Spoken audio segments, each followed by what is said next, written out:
क्षमा मांगना। ये करने में नुकसान नहीं है, फायदा है। अच्छा भाई, प्रयास करें कि ब्रह्म मुहूर्त में जगें। ब्रह्म मुहूर्त 3:30 बजे से प्रारंभ होता है और सूर्य की किरण न निकल पावे उसके पहले उठने का अभ्यास बनाओ। सूर्य की किरण न निकल पावे उसके पहले उठने का अभ्यास बनाओ। हाँ, विशेष परिस्थिति में आप रात्रि में कोई विशेष परिस्थिति आ गई, विलंब से सोए तो आप विलंब से जग रहे हैं, लेकिन ये नियम नहीं है। इसको नियम मत बनाना, क्योंकि अपवाद है। ये अपवाद है कि हम विलंब से सोए इसलिए विलंब से जग रहे हैं, लेकिन हम यही संकल्प ले लें, नियम बना लें कि विलंबई से सोएंगे और विलंबई से जगेंगे। नहीं नहीं नहीं, नियम नियम होता है, अपवाद अपवाद होता है। अपवाद नियम नहीं होता है और नियम अपवाद नहीं होता है। आज आश्चर्य होता है मुझे, अगर कोई 4 बजे जग जाए तो मोहल्ले के लोग कहते कोई बात है, जरूर कोई। अरे भैया, बात क्या है? 4 बजे जगने का, 5 बजे जगने का नियम है। बोलो भाई, क्या बात है? फालतू की सोच, कोई बात है? अच्छा, और आप 9 बजे अगर सो के उठ रहे हैं, यार जिंदगी तो इसी की मस्त है ना, चिंता ना फिक्र। देखो क्या गजब की जिंदगी बारे भगवान, इसके भाग्य को कितनी सराहना करें इसके भाग्य की। बोलो, दुर्भाग्य को भाग्य बता रहा है और भाग्य को दुर्भाग्य, दुर्भाग्य को भाग्य, ये विडंबना है।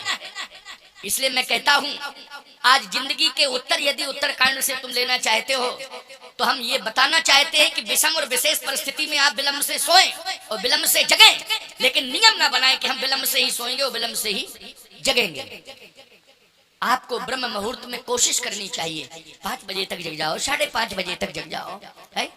लेकिन सूर्य भगवान जगाते हैं और उसमें भी अब आदमी ने पर्दे डाल दिए कि जरा सा भी वो हुआ तो पर्दा, कि डिस्टर्ब मत करो, डिस्टर्ब मत करो। सूर्य पर्दा डालने का मतलब क्या है? बोलो भाई, हमको डिस्टर्ब मत करो। अरे राम राम राम राम, कितनी हल्की सोच और कितनी विडंबनास्पद सोच है मानव की। बोलो भाई, आचार्य श्री राम शर्मा का एक बहुत बढ़िया कोटेशन है, बहुत बढ़िया बात उन्होंने कही। उनके कोटेशन बहुत अच्छे हैं। उन्होंने कहा, अपना अपना करो सुधार तभी मिटेगा भ्रष्टाचार, हम बदलेंगे युग बदलेगा, हम सुधरेंगे युग सुधरेगा। बहुत बढ़िया बात उन्होंने कही है। तो मैं कहना ये चाहता हूं कि दिनचर्या और रात्रिचर्या ये दोनों आपकी संयमित हो जाएं। किसी ने कहा कि ब्रह्म मुहूर्त में उठने से लाभ क्या है? तो डॉक्टर कहता है, वैद्य कहता है कि स्वास्थ्य लाभ। वैद्य क्या कहता है? स्वास्थ्य लाभ, निरोगी काया। ये बात बिल्कुल सत्य है, लेकिन केवल एक ही लाभ नहीं है कि निरोगी काया, स्वास्थ्य लाभ, केवल एक ही लाभ नहीं है। दूसरा क्या लाभ है?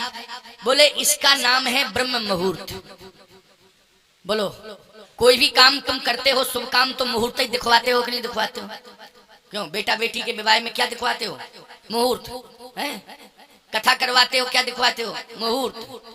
कहीं यात्रा प्रारंभ करते हो, किसी सफलता के लिए आप जा रहे हो, उसमें भी आप पूछते हो कि कोई अच्छा मुहूर्त बताओ जिसमें हम यात्रा प्रारंभ करें, हमारा काम सफल हो जाए, वो मुहूर्त बताओ। हमेशा मुहूर्त।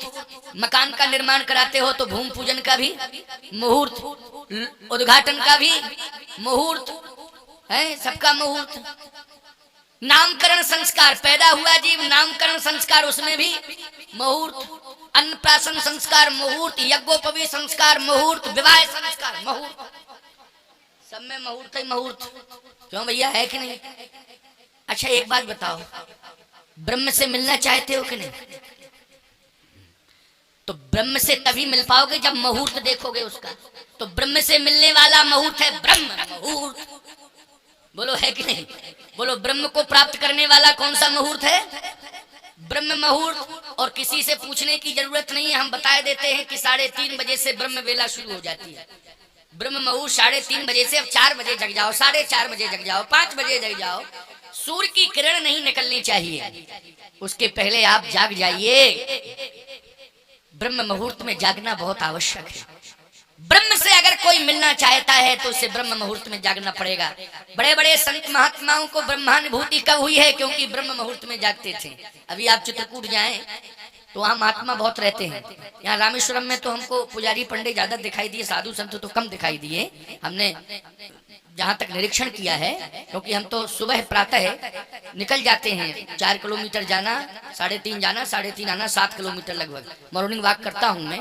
तो सुबह निकलता हूँ तो ना जाते महात्मा दिखाई देता ना आते मिलता हमको, और हम ही जाते दिखाई देते, हम ही आते। समझ रहे, ये हमने अनुभव किया है। लगभग मुझे 6 दिन हो गया है जाते जाते यहाँ। 6 दिन, पहले दिन तो नहीं जा पाया था शायद, क्योंकि आया ही था, तो 6 दिन तो कंप्लीट हो गए, आज भी गया। लेकिन पंडित पुजारी तो मिले, तिलक लगाए हैं और पूजा पाठ करने के लिए आ रहे जा रहे, दर्शन के लिए जा रहे। लेकिन महात्मा ना तो सन्यासी परंपरा का महात्मा कोई दिखाई दिया, ना वैष्णव परंपरा का कोई महात्मा दिखाई दिया, ना रामानुजी परंपरा का कोई महात्मा दिखाई दिया। हाँ, पुजारी हर संप्रदाय के दिखाए। अभी रामानुजियों का मठ है, उसमें सुबह एक पुजारी पूजा कर रहा था, तो रामानुजी होगा, पुजारी है वो। लेकिन संत वेश हमको दिखाई कम दिया रामेश्वरम में। लेकिन चित्रकूट, अयोध्या आप जाएं, वृंदावन जाएं, हरिद्वार जाएं, नैमिष जाएं, हरिद्वार जाइए, नैमिष जाइए, वृंदावन जाइए, चित्रकूट जाइए, अयोध्या जाइए, बोलो भाई, आपको संत बहुत दिखाई देंगे।